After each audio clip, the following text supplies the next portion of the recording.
This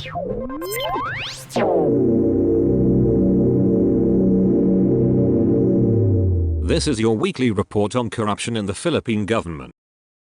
A former town legislator and vice-mayoral candidate in the 2022 elections of Tabanan Town in Zamboanga del Sur survived a gun attack on Wednesday night. Major Shalami Chang, Regional Police Information Officer, said Raleigh Kajuia Eslet, 48, of Manakan Village in Tabanan Town, was with his family heading home aboard an Isuzu Max pickup vehicle when two unidentified men aboard a KLX 150cc motorcycle approached and fired at the driver's seat. Eslet, who was driving the vehicle, was hit on the back of his neck. The incident happened at Dayoan Village in San Miguel Town. After the incident, the gunman fled towards the Batinan village of San Miguel Town, police said. Eslet was rushed to the San Miguel Rural Health Center and later transferred to a private hospital in Pagadian City for further medication. Investigators recovered from the crime scene a fired cartridge case of caliber .45 pistol.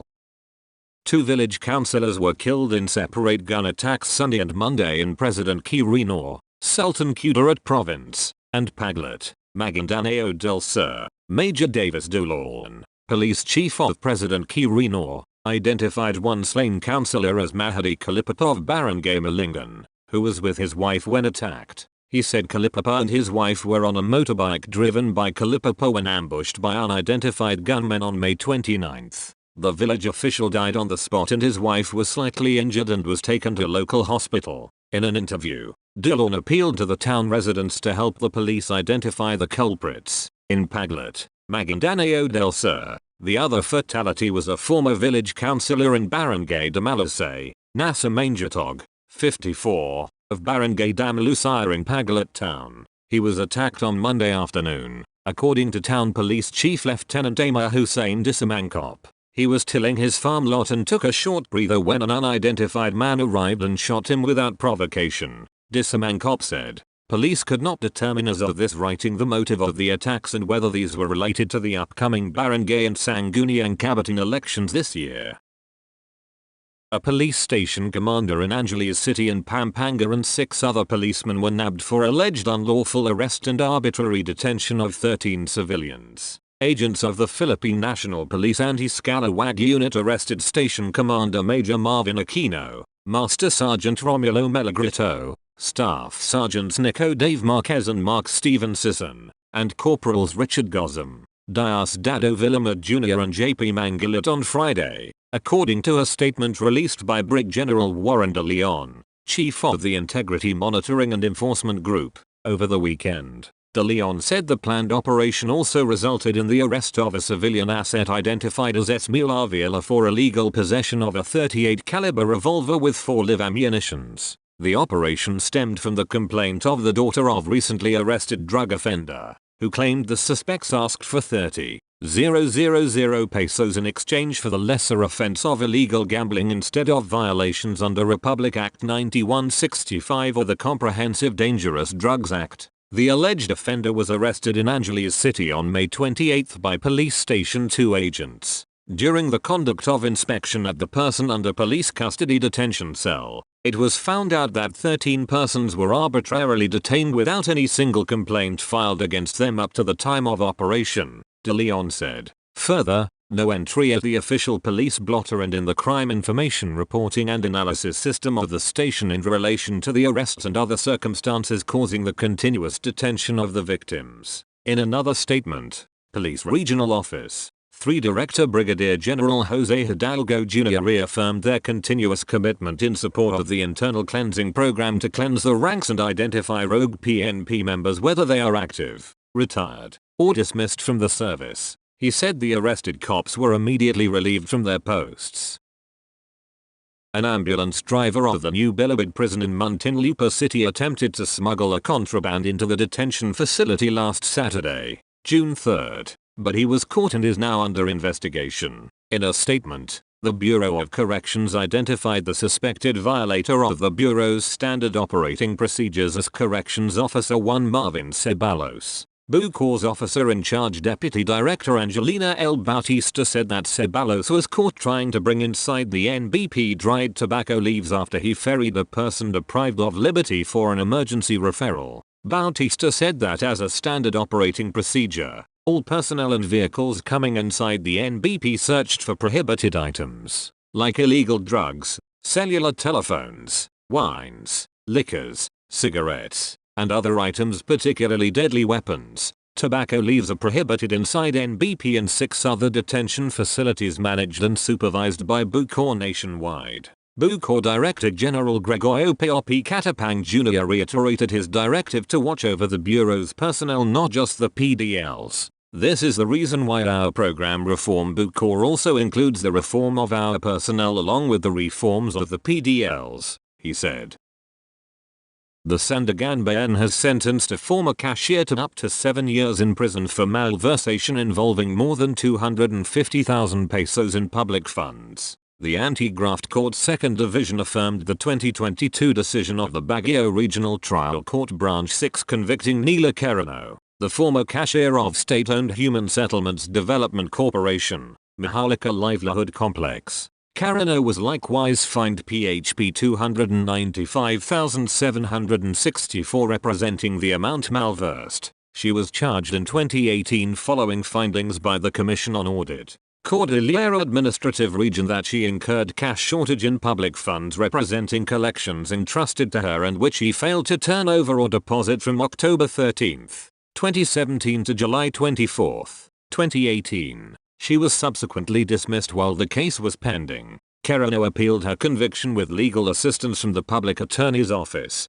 claiming the prosecution failed to establish that the missing amount of money was in her possession since no cash count was conducted. She said the alleged missing or unaccounted for money has been turned over to her successor. However, the Sandiganbayan ruled that the absence of any explanation from Quirino evidently showed that she cannot account for the cash shortage. There is prima facie evidence that she misappropriated the missing funds, the Anti-Graft Court said in its June 5 decision that was made public Monday.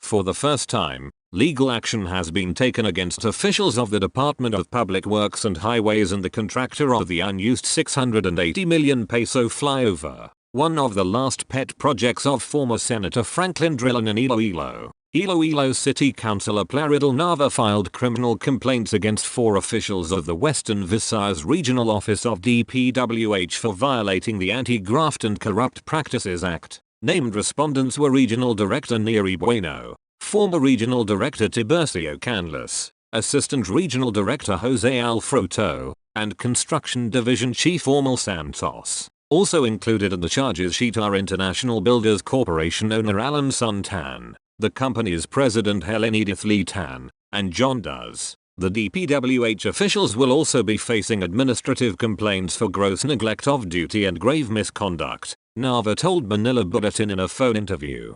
To recall, the flyover that straddles between Iloilo City and neighboring Pavia town has been closed since September 18, 2022. The flyover partially opened last June 30, 2022 and was fully opened by September 5. It was closed less than 2 weeks after its structural integrity was questioned as it began sinking. Last month, an independent firm hired by DPWH claimed that 250 million pesos in funding is needed to repair the defective and unsafe flyover. Nava said he decided to take legal action and hinted that the flyover problem would not be addressed allegedly because of politics. We all know they are political allies, Nava told Manila Bulletin. Nava was referring to the linkage of contractor IBC as Congressman James Jojo Ang Jr. of Uswag party list is the nephew of the contractor. Uswag is a regional party list that is the brainchild of Iloilo City Jerry Trenas.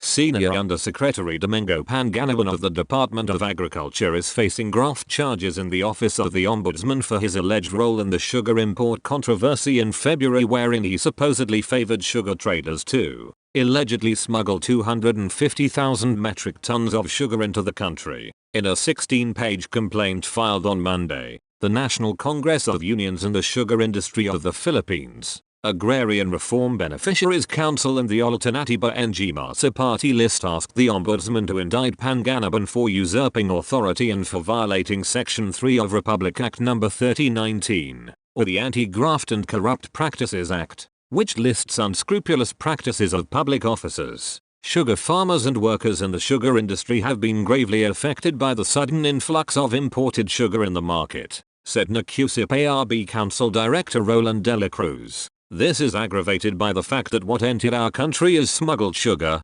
seemingly facilitated by none other than a senior official of the Department of Agriculture. We cannot let this pass, he added. The case stems from a shipment of refined sugar that entered the country on February 9 that was flagged by the Bureau of Customs for lacking permits. It was later revealed that the shipment, consigned to All Asian Country Trade Incorporated, was part of a 440,000 metric tons importation under Sugar Order No. 6, also signed by Panganaban reportedly under the directive of President Marcos, who sits as concurrent Agriculture Secretary, in an effort to bring down sugar prices. What was irregular, however, was that the shipment arrived well before SO No. 6 became effective on February 22. The complainant said. Panganaban later admitted that he had instructed 3 capable and accredited companies to proceed with the importation of sugar as early as January when Executive Secretary Lucas Bersamin issued a memorandum allowing the sugar importation. In filing the case,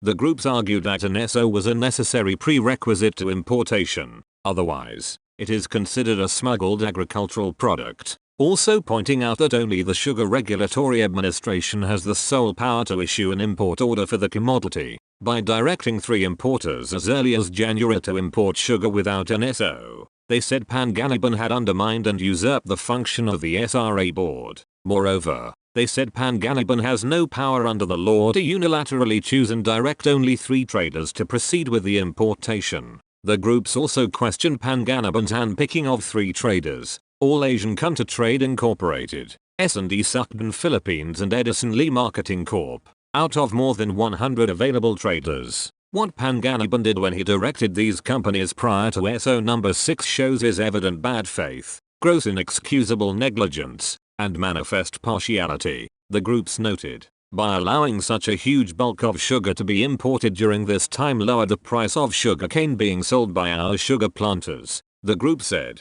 and that the effects of these events to our constituents, the sugar workers and planters, cannot be understated. A regional trial court in Pampanga on Tuesday found guilty a policeman and an errand boy at the National Bureau of Investigation for the death of South Korean businessman Ji Ik-ju. However, the Angeles City Regional Trial Court acquitted the alleged mastermind, Superintendent Rafael Dumlao, due to the prosecution's failure to prove his guilt beyond reasonable doubt. Dumlao was granted temporary liberty in 2019. Meanwhile, meted with imprisonment of up to 40 years by the Angeles City Regional Trial Court are Police Chief Master Sergeant Ricky Santa Isabel and NBI errand boy Jerry Omlang. The 2 were also convicted for the abduction of Marissa Marquicho, G's helper, and carjacking G's vehicle. They will both be getting another 22 to 25 years imprisonment. Plunder, malversation and graft charges were filed yesterday against former Surigao del Norte Governor Francisco Matugas for alleged fund misuse, which he reportedly committed before he stepped down from office last year. The charges were filed before the Office of the Ombudsman by Oscar Pojapia Jr., Chief of Staff in the Office of Surigao del Norte Governor Robert Lyndon Barbers. Pojapia asked the Ombudsman to investigate possible violations of various laws including Republic Act 3019 or the Anti-Graft and Corrupt Practices Act. In the complaint, Pojapia alleged that Matugas committed at least 120 counts of graft when he donated dozens of motor vehicles and computer laptops right after he lost in the 20th of May 22 elections. Matugas also allegedly donated several properties of the province to local government units headed by his relatives or political allies. Pojapia, who is also chief of the Provincial Environment and Natural Resources Office, alleged that Matugas did not observe legal procedures when he donated immovable and movable properties of the provincial government with an estimated value of 270 million pesos. The properties would have been sufficient to meet the needs of the provincial government in discharging its mandates. The complaint read, in a separate statement, Posh Pierre said he filed multiple charges including plunder against the former governor over the alleged unlawful use of the Rehabilitation and Provincial Disaster Management funds amounting to 60 million pesos. The funds were intended for victims of Super Typhoon Odette that struck the province on the 20th of December 21. That's all for this week. I'll see you next week with more stories of corruption and foolishness within the Philippine government.